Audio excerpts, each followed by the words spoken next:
नेहमी नेहमी नाश्त्याला पोहे उपमा खाऊन कंटाळा आलाय. मग एक वाटी पोहे आणि एक वाटी रव्याचा हा मऊ जाळीदार आणि पोटभरीचा नाश्ता करूया. अगदी घरचे आठवड्यातून 2 ते 3 वेळा कर म्हणतील इतका जबरदस्त होतो.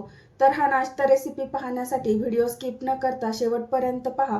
चला रेसिपीला सुरुवात करूया. सुरुवातीला इथे 1 वाटी पोहे घेतलेत.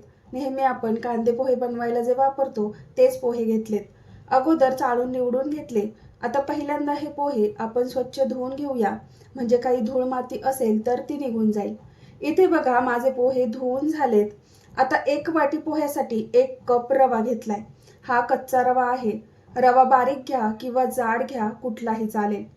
आता काय करायचं, याच्यामध्ये 1/3 कप दही घालायचंय. 1/3 कप म्हणजे पाव कपापेक्षा थोडंसं जास्त आणि अर्धा कपापेक्षा थोडंसं कमी.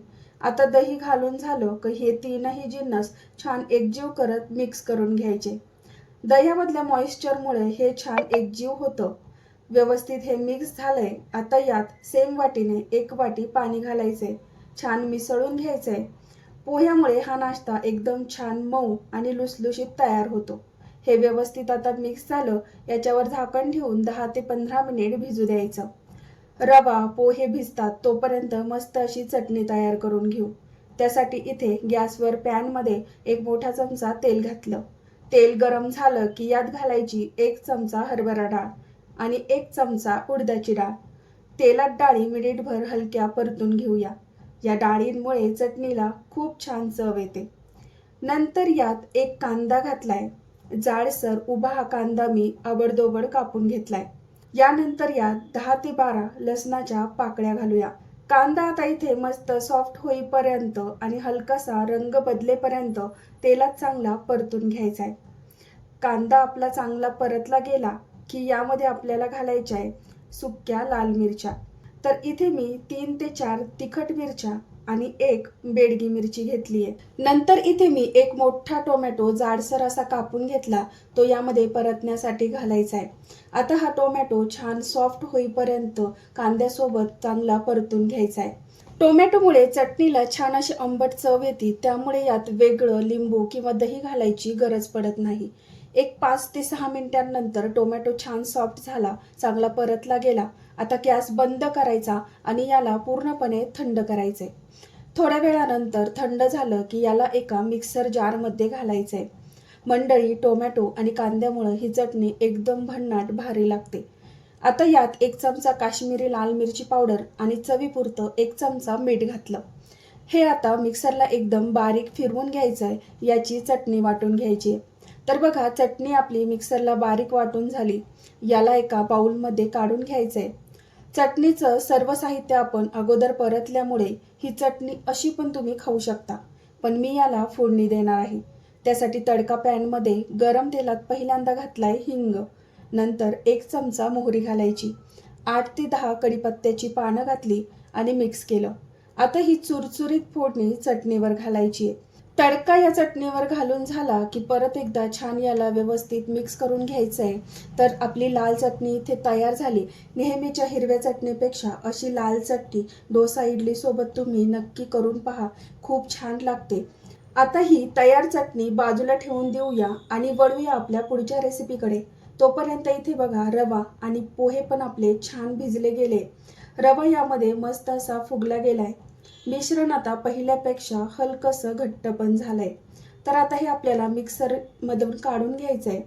तर इथे मी एक मिक्सर जार घेतलाय. तर थोडं थोडं करत मिश्रण आपल्याला मिक्सर जारमध्ये घालायचंय.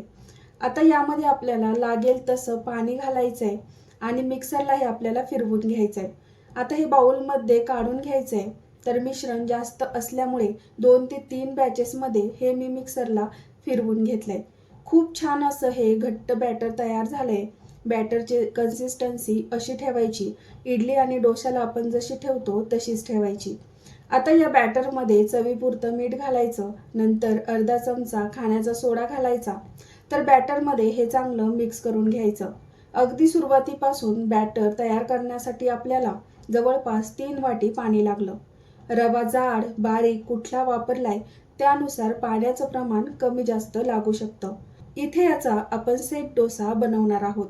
त्यासाठी गॅसवर नॉनस्टिक पॅन चांगला गरम करून घेतलाय. हलकसं या पॅनला आता तेल लावून घ्यायचंय. आता या तव्यावर 1 ते 2 चमचे तयार डोसा बॅटर घालायचंय आणि हलक्या हाताने याला पसरवून घ्यायचं. थोडंसं जाडसरच ठेवायचं, खूप जास्त पातळ पसरवायचं नाही.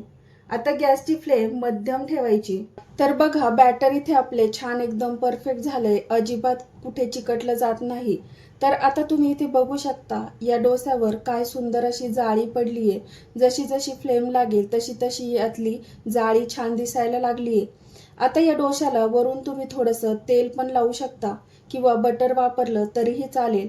याचा लोणी स्पंज डोसा तयार होतोय. आता मस्त अशी या स्पंज डोस्याला जाळी पडलीये. नंतर काय करायचं, याच्यावर फक्त 10 ते 12 सेकंदांसाठी झाकण ठेवायचे. आता वरच्या बाजूने डोसा छान कोरडा झाला. आता हा डोसा आपल्याला पलटवून घ्यायचा आहे. तर या डोस्याला काय सुंदर असा रंग आलाय बघा. आता डोसा दुसऱ्या पण साईडने हलकासा छान सोनेरी रंगावर भाजून घ्यायचा आहे. मस्त असा स्पंज डोसा तयार झाला, काढून घ्यायचा आहे आणि बाकीचे पण डोसे अशाच पद्धतीने आपल्याला तयार करून घ्यायचे. हे पोह्याचे स्पंज डोसे करायला एकदम सोपे आहेत. जाळीदार डोस्यासाठी गॅसची फ्लेम ही मध्यम आचेवर असणं गरजेचं आहे. तवा चांगला तापलेला असला की डोश्याला छान जाळी पडते. सर्व सेट डोसे अशा प्रकारेच बनवून घ्यायचे. तर हे डोसे करताना एक गोष्ट लक्षात ठेवा, सर्व पिठामध्ये सोडा घातल्यानंतर लगेच डोसे बनवून घ्या. असंच सोडा घालून बॅटर जास्त वेळ ठेवलं तर नंतर याला जाळी पडणार नाही. घेतलेल्या साहित्यात 10 ते 12 स्पॉन्जी डोसे तयार होतात. इथे सर्व डोसे तयार करून घेतले. सोबतच डोशांसोबत खाण्यासाठी चटपटीत अशी लाल चटणी पण आपण बनवून घेतली. तर हे डोसे खाताना तोंडात अगदी पटकन विरघळतात. या डोशांची आणखी एक खासियत सांगायची झाली तर हे तयार डोसे जितका वेळ तुम्ही बाहेर ठेवाल तितका वेळ अगदी छान मऊ लुसलुशीत राहतात. अगदी दिवसभर सुद्धा हे डोसे असेच राहतात.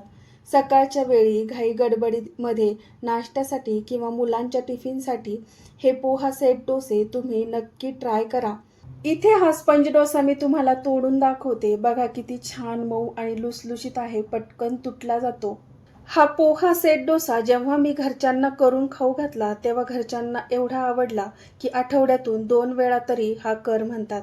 तर मंडळी, आजची ही पोहा सेट डोसाची रेसिपी तुम्हाला कशी वाटली ती कमेंट करून सांगा. जर ही रेसिपी तुम्हाला आवडली असेल तर लाईक करा, शेअर करा आणि चॅनलला सबस्क्राईब नक्की करा. तर मंडळी, कमेंट करायला विसरू नका. पुन्हा भेटूया अशाच एका छान रेसिपी सोबत. तोपर्यंत मस्त खा आणि स्वस्त रहा आणि बाय बाय.